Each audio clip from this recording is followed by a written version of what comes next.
Fifth generation के cricket जो अब जितना भी फाइटर जेट अब निकल रहा है क्रिकेट सब देश के पास अब होना सोच रहे हैं जो हमारे पास फिफ्थ जनरेशन को होना चाहिए क्रिकेट।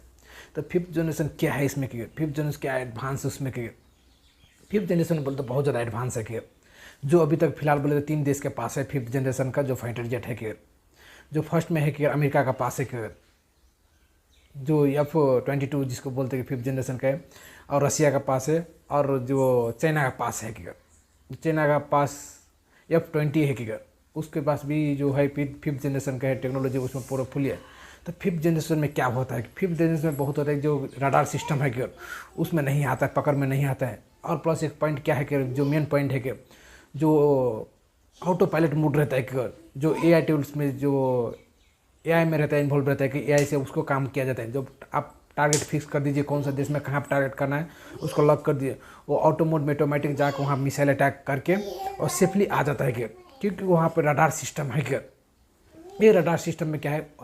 उसमें कुछ भी आइडेंटिफाई नहीं हो सकता है कि कौन है क्या है कि उतना एडवांस है। अभी सब देश में सोच रहे हैं कि हमारे पास जैसे कि अभी इंडिया प्लानिंग कर रहे हैं कि हम भी अपन जो है कि जो फिफ्थ जनरेशन करें, जो अडानी का ग्रुप है और दूसरा कौन ग्रुप है कि जो एयर डिफेंस के लिए उसमें क्या कर रहे हैं, तैयारी कर रहे हैं कि आखिर उसमें टाइम लगा।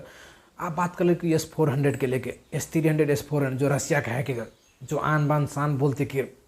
जो पाकिस्तान के साथ में जो पिछले युद्ध हुआ कि 2-3 महीना पहले के मार्च में, उसमें भी क्या करे कि जो air to air missile system है कि जो S-400 के वो एयर टू एयर में क्या करते हैं वो डिस्ट्रॉय कर देते थे कि दुश्मन को कोई भी मिसाइल आ रहा है या कोई भी